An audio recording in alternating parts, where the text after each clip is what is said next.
Naghahanap ba kayo ng property na malamig ang weather, na meron sa Tagaytay at meron din naman ng mga malapit sa Tagaytay like sa Silang, Mendez or Amadeo? Dahil meron tayong mga property na perfect pwede nyo patayuan ng inyong mga dream house, no? Na pwede siyang installment without interest. And meron din naman tayong mga properties dito sa Tagaytay if you want yung mga ready to use na, pwede na siyang tayuan ng house anytime. So yeah, welcome back. Welcome to this video. So panoorin mo hanggang huli para makita mo kung ano yung mga available natin ng mga properties. And ang maganda dito guys, dahil nga mataas yung mga above sea level ng Tagaytay, at around 500 to 600 meters above sea level, and yung Silang, Amadeo and Mendez is nasa around 450, 400 up to 500. So talaga pong hindi siya binabaha dahil nga mataas yung kanyang above sea level elevation. So that's one thing, and the weather is also the same. Hi everyone, welcome back to my channel, and for today's video guys, we have here a property na napakalapit po sa Tagaytay. So ito po siya, located at Barangay Anuling Cerca, Mendez, Cavite, just around 8 to 10 minutes to Tagaytay po, no? So that is the Barangay Road as you can see here, and yung main highway po going to Mendez Bayan or going to Tagaytay, pwede rin kayo shortcut dyan sa kanan. If dito naman sa kaliwa is Mendez Bayan sa may McDonald's po. Tapos yan na, yan yung mga may palengke, yung mga Mercury Drug and so on, munisipyo, etc.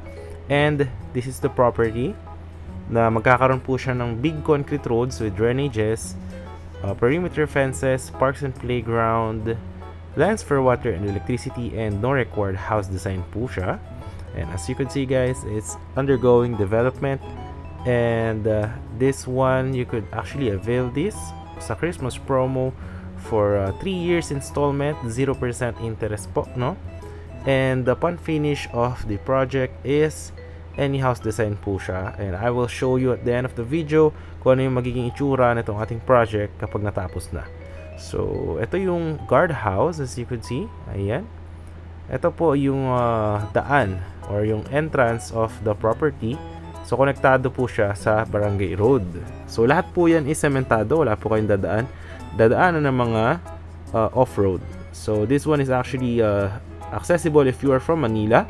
Daan lang po kayo ng Calax going to Tagaytay bypass road going to Mendez, and nandito na po kayo sa property. So ayan po siya, may roundabout po. So dito guys, may mga available po tayo ng mga corner lot, inner lots, and housing lot po if you want to avail a housing lot. So ayan po siya. So now is papakita ko naman yung mga sample natin projects. Yung sample na itsura ng ating projects kapag tapos na po siya. So actually, ito is Silang Cavite din siya. Ganito yung mga sample natin ng mga finished projects. So no required house design po siya. As you can see, yan, depende po sa owner kung ano yung gusto nyo ipatayo na house. Ayan. So different designs po yan. Magkakaiba po yung mga bubong, and pwede rin po magpagawa sa contractor nyo. And yan guys, may mga linya na rin yung Meralco for electricity, and meron na rin siyang water. At makikita nyo guys, malapad yung mga concrete roads dyan. Ayan. So perfect na perfect siya for the getaway property. Meron ding basketball court, merong multi-purpose hall and playground, na talagang perfect na perfect para sa small family or you are with your kids, para healthy living. Actually maganda rin mag-walking dito, lalo pagka madaling araw is naghahamog po dito. Dahil this property, ito pong develop na project natin, is just around 8 minutes to Tagaytay boundary, no? Kaya napakalamig po talaga ng weather niya. So ayan po yung ating video. Maraming salamat sa panonood. If you were interested, message nyo lang ako on my Viber or WhatsApp. Ayan po. Or if you are actually happy in this video, kindly hit yung ating subscribe button. And syempre, share more into other people. Baka naman magkaroon tayo ng other properties na magustuhan ninyo. So yun lamang po. Maraming salamat sa panonood, and God bless.